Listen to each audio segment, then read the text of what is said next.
active voice to passive voice. Here we are looking on to how to change a sentence in active voice to passive voice. And ഓരോ ടെൻസിലെ സെന്റൻസും different രീതിയിലാണ് ആക്റ്റീവിൽ നിന്ന് പാസീവിലോട്ട് ആക്കുന്നത്. Okay, in this session, let's see how to change an active voice sentence given in present continuous tense to passive voice. Okay, ഒരു present continuous tenseൽ തന്നിരിക്കുന്ന സെന്റൻസിനെ എങ്ങനെ പാസീവിലോട്ട് ആക്കാം എന്നാണ് നമ്മൾ നോക്കാൻ പോകുന്നത്. മുമ്പ് ഈ ടെൻസിനെ പറ്റി എന്തെങ്കിലും കൺഫ്യൂഷൻ ഉണ്ടെങ്കിൽ പ്രസന്റ് കണ്ടിന്യൂസ് ടെൻസ് പറ്റി നമ്മളൊരു ഡിസ്കസ് ചെയ്തിട്ടുണ്ട് ഓൾറെഡി. അതൊന്ന് നോക്കിയിട്ട് വരിക. Okay, we have a sentence here. Raju is drawing a picture. ആദ്യം തന്നെ നമ്മൾ ചെയ്യേണ്ടത് എന്താണെന്ന് വെച്ചാൽ we have to divide the sentence into subject, verb and object. ഈ സബ്ജക്റ്റും വേർബും ഒബ്ജക്റ്റും ഒക്കെ എന്താണ്? സബ്ജക്റ്റ് എന്ന് പറയുന്ന ഒരു സെന്റൻസിന്റെ ആദ്യം തന്നിരിക്കുന്ന നൗൺ ആണ് സബ്ജക്റ്റ്. ഒബ്ജക്റ്റ് എന്ന് പറഞ്ഞാൽ ഒരു സെന്റൻസിന്റെ അവസാനം വരുന്ന നൗൺ ആണ്. നൗൺ എന്ന് പറഞ്ഞാൽ അറിയാലോ, നെയിമിംഗ് വേർഡ്സ്, പേരുകൾ. ഇവിടെ നമുക്ക് ആദ്യം തന്നിരിക്കുന്നത് രാജു ആണ്. അപ്പൊ രാജു ആണ് സബ്ജക്റ്റ്. ഓക്കെ, ലാസ്റ്റ് തന്നിരിക്കുന്ന നൗൺ എന്ന് പറഞ്ഞാൽ എ പിക്ചർ ആണ്. എ പിക്ചർ ആണ് ഓബ്ജക്റ്റ്. പിന്നെ ഉള്ളത് ബാക്കിയുള്ളതാണ് verb. Okay, Raju subject, is drawing verb, a picture എന്ന് പറയുന്ന ഓബ്ജക്റ്റ് ആണ്. പാസീവ് വോയിസിൽ നമ്മൾ ഇമ്പോർട്ടൻസ് കൊടുക്കേണ്ടത് ഒബ്ജക്റ്റിനാണ്. whereas in active വോയിസിൽ ഏതിനാണ് ഇമ്പോർട്ടൻസ് കൊടുക്കുന്നത്? സബ്ജക്റ്റ്. അപ്പൊ സബ്ജക്റ്റ് രാജു, ഇതൊരു ആക്റ്റീവ് വോയിസ് സെന്റൻസ് ആണ്. ഇനി നമ്മൾ പാസീവിലോട്ട് ആക്കുമ്പോൾ ഒബ്ജക്റ്റിന് ഇമ്പോർട്ടൻസ് കൊടുക്കണം. ഒബ്ജക്റ്റ് ഇവിടെ ഏതാണ്? A picture. എ പിക്ചറിന്റെ അടുത്ത് എഴുതുക. ഇനി നമ്മൾ നോക്കേണ്ടത് വേർബ് ആണ്. വേർബ് ഇവിടെ ഏതാണ്? Is drawing. അപ്പൊ ഈസ് ഡ്രോയിങ് ഏത് ടെൻസിലാണെന്ന് നമ്മൾ കണ്ടുപിടിക്കണം. നോക്കിക്കേ, is or are or am plus verb plus ing ആണെങ്കിൽ അത് ഏത് ടെൻസ് ആണ്? പ്രസന്റ് കണ്ടിന്യൂസ് ടെൻസിലായിരിക്കും. അങ്ങനെയാണെങ്കിൽ നമുക്ക് കിട്ടിയിരിക്കുന്ന സെന്റൻസ് ഏത് ടെൻസിലെ സെന്റൻസ് ആണ്? പ്രസന്റ് കണ്ടിന്യൂസ് ടെൻസിലെ ഒരു സെന്റൻസ് ആണ്. പ്രസന്റ് കണ്ടിന്യൂസ് ടെൻസിലെ ഒരു സെന്റൻസ് ആക്റ്റീവിൽ നിന്ന് പാസീവിലോട്ട് ചേഞ്ച് ചെയ്യണമെങ്കിൽ ചെറിയൊരു ഡിഫറൻസ് നമ്മൾ അവിടെ വരുത്തേണ്ടതുണ്ട്. ആ വേർബിന്റെ ഫോമിന് വരുത്താം. എന്താണ്? Is or are or am plus being plus past participle. Okay, past participle എന്ന് പറഞ്ഞാൽ തേർഡ് ഫോം ഓഫ് വേർബ് ആണ്.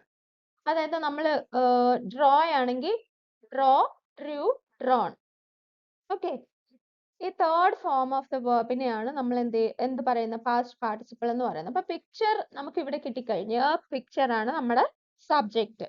നമ്മൾ സബ്ജക്റ്റ്, വേർബ്, ഒബ്ജക്റ്റ് എന്ന് പറഞ്ഞ് ഡിവൈഡ് ചെയ്തിട്ട് ഒബ്ജക്റ്റിനെ എടുത്ത് സബ്ജക്റ്റ് ആയിട്ട് എഴുതിയില്ലേ, ആദ്യം ഇമ്പോർട്ടൻസ് കൊടുക്കാൻ വേണ്ടി.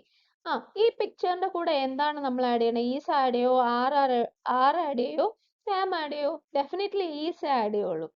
ഈസിന്റെ കൂടെ പിന്നെ നമ്മൾ ആഡ് ചെയ്യേണ്ടത് ബീയിങ്. കണ്ടല്ലോ, picture is being, draw, Drew, drone ആണ്. അപ്പൊ ഡ്രോൺ ആണ് നമുക്ക് വേണ്ടത്. അപ്പൊ നമ്മള് പിക്ചർ ഈസ് ബീയിങ് ഡ്രോൺ. ഇനിയുള്ളത് രാജു എന്നുള്ള വേർഡാണ്. അതൊരു ബൈ ചേർത്ത് ആഡ് ചെയ്യുക. Picture is being drawn by Raju. Is being drawn by Raju. ഒന്നും കൂടെ പറയാം. ആദ്യം നോക്കിക്കേ, നമുക്ക് കിട്ടിയ സെന്റൻസ് എന്താണ്? Raju is drawing A picture. എപ്പോഴും ഒരു സെന്റൻസ് കിട്ടി അതിനെ ആക്റ്റീവിൽ നിന്ന് പാസീവിലോട്ട് ആക്കണമെങ്കിലും അതിന്റെ ഫസ്റ്റ് സ്റ്റെപ്പ് എന്ന് പറഞ്ഞാൽ തന്നിരിക്കുന്ന സെന്റൻസിനെ സബ്ജക്റ്റ്, വേർബ്, ഒബ്ജക്റ്റ് എന്നിങ്ങനെ മൂന്നായിട്ട് ഡിവൈഡ് ചെയ്യുക. അപ്പൊ നമ്മൾ ഡിവൈഡ് ചെയ്തു. നോക്കിക്കേ, Raju is drawing A picture. എന്നിട്ട് എന്ത് ചെയ്യണം? ആ ഒബ്ജക്റ്റിനെ എടുത്ത് സബ്ജക്റ്റ് ആക്കി എഴുതുക. ആ ഒബ്ജക്റ്റ് എന്ന് പറഞ്ഞാൽ ലാസ്റ്റ് കിട്ടുന്ന ആ നൗൺ ആണ്. ഇപ്പം ഇവിടെ കിട്ടിയിരിക്കുന്നത് എ പിക്ചർ ആണ്. എ പിക്ചറിന് എടുത്തെഴുതിയല്ലോ. ഇനി അടുത്ത് നോക്കേണ്ടത് അടുത്ത സ്റ്റെപ്പില് വേർബ് ആണ് നോക്കേണ്ടത്. വേർബ് ഏത് ഫോമിലാണെന്ന് കണ്ടുപിടിക്കുക. ഈസ് ഡ്രോയിങ് ആണ് verb. Is or are or am plus verb plus ing വരികയാണെങ്കിൽ അത് പ്രസന്റ് കണ്ടിന്യൂസ് ടെൻസ് ആണ്. പ്രസന്റ് കണ്ടിന്യൂസ് ടെൻസിൽ ഒരു സെന്റൻസ് ആക്റ്റീവിൽ നിന്ന് പാസീവിലോട്ട് ആക്കണമെങ്കിൽ നമ്മൾ എന്തൊക്കെ ആഡ് ചെയ്യണം? Is or are or am plus being plus past participle add ചെയ്യണം. എന്നിട്ട് ബൈ ഏജന്റ് വെച്ച് ആ ഫസ്റ്റ് സബ്ജക്റ്റിനെ എടുത്ത് ആഡ് ചെയ്യുക. ഓക്കെ, അങ്ങനെയാണ് പിക്ചറിന്റെ കൂടെ നമുക്ക് ഈസ് ആണ് വരേണ്ടത്. ഈസിന്റെ കൂടെ ബീയിങ് വേണം, പിന്നെ പാസ്റ്റ് പാർട്ടിസിപ്പിൾ ആയ ഡ്രോൺ വേണം, പിന്നെ ബൈ വെച്ചിട്ട് രാജു എന്നുള്ള സബ്ജക്റ്റിനെ കൂടെ ആഡ് ചെയ്ത് വെച്ചു. ഇപ്പൊ നമ്മൾ നോക്കിക്കേ, ആദ്യത്തെ സെന്റൻസിൽ നമ്മൾ സബ്ജക്റ്റിന് ഇമ്പോർട്ടൻസ് കൊടുത്തു. ഇപ്പൊ കിട്ടിയ പാസീവ് വോയിസ് സബ്ജക്റ്റിൽ നമ്മൾ എന്താണ്, പാസീവ് വോയിസ് സെന്റൻസിൽ നമ്മൾ ഒബ്ജക്റ്റിനാണ് ഇമ്പോർട്ടൻസ് കൊടുക്കുന്നത്. അപ്പൊ ഈ ആക്റ്റീവ് വോയിസും പാസീവ് വോയിസും തമ്മിലുള്ള ഡിഫറൻസ് തന്നെ അതാണ്. ആക്റ്റീവ് വോയിസിലാണെങ്കിൽ സബ്ജക്റ്റിന് ഇമ്പോർട്ടൻസ് കൊടുക്കും, whereas in passive voice ആ സെന്റൻസ് വായിക്കുമ്പോൾ ഒബ്ജക്റ്റിനാണ് importance. Okay, let's see another example. Jatin is painting pictures. ആദ്യത്തെ സ്റ്റെപ്പ് എന്താണ്? സബ്ജക്റ്റ് വേർബ് ഒബ്ജക്റ്റ് ആയിട്ട് ഡിവൈഡ് ചെയ്തു. ഇനി ഒബ്ജക്റ്റിനെ എടുത്ത് എഴുതുക, എഴുതി. ഇനി അടുത്ത് നോക്കേണ്ടത് verb ആണ്. verb അനുസരിച്ച് verb നോക്കുമ്പോൾ ഇവിടെ തന്നിരിക്കുന്ന verb ആണ് ഈസ് പെയിന്റിംഗ് ആണ്. ഈസ് പെയിന്റിംഗ് ആണ്. Is painting, is or are or am plus verb plus ing എന്ന് പറയുന്നത് ഏത് ടെൻസിലാണ്? പ്രസന്റ് കണ്ടിന്യൂസ് ടെൻസ് ആണ്. Present continuous tense. Present continuous ടെൻസിലെ ഒരു സെന്റൻസ് പാസീവ് വോയിസിലോട്ട് ആക്കണമെങ്കിൽ എന്തൊക്കെ ആഡ് ചെയ്യണം? is or are or am plus being plus past participle of the verb ആണ് ആഡ് ചെയ്യുന്നത്. ഓക്കെ, അപ്പൊ പിക്ചേഴ്സിന്റെ കൂടെ ആരെ വരൂ, ഈസ് വരൂലല്ലോ, ആം വരൂലല്ലോ. പിക്ചേഴ്സ് ആർ, പിന്നെ ആഡ് ചെയ്യേണ്ട ബീയിങ്, പിന്നെ past participle of paint, paint, painted, painted. Painted ആണ് കിട്ടുന്നത്. ഓക്കെ, അപ്പൊ pictures are being painted by Jatin. Easy.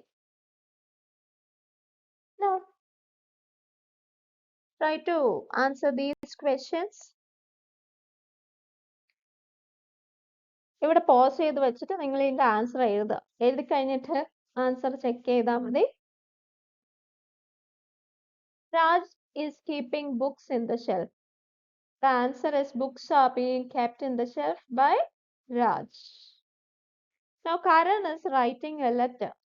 നമ്മൾ മൂന്നായിട്ട് ഡിവൈഡ് ചെയ്യണം. Karan is writing a letter. A ലെറ്ററിനെ എടുത്ത് എഴുതുക. ഇനി അടുത്ത് തന്നിരിക്കുന്ന verb എടുക്കുക. ഈസ് റൈറ്റിംഗ് ആണ്. ഈസ് റൈറ്റിംഗ് എന്ന് പറയുന്ന ഏത് ടെൻസിലാണ്? പ്രസന്റ് കണ്ടിന്യൂസ് ടെൻസിലാണ്. പ്രസന്റ് കണ്ടിന്യൂസിൽ ഒരു സെന്റൻസ് കിട്ടിയ പാസീവ് വോയിസിലോട്ട് ആക്കുമ്പോൾ is or are or am plus being plus past participle വേണം. അങ്ങനെയാണെങ്കിൽ എ ലെറ്ററിന്റെ കൂടെ ഈസ് അല്ലേ വരൂ.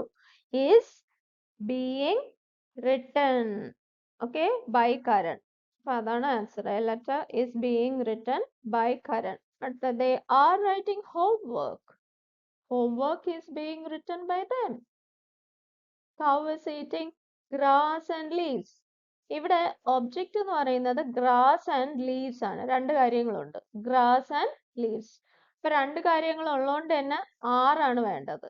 Okay, grass and leaves R being eaten by cows. Tom is collecting stamps and tickets.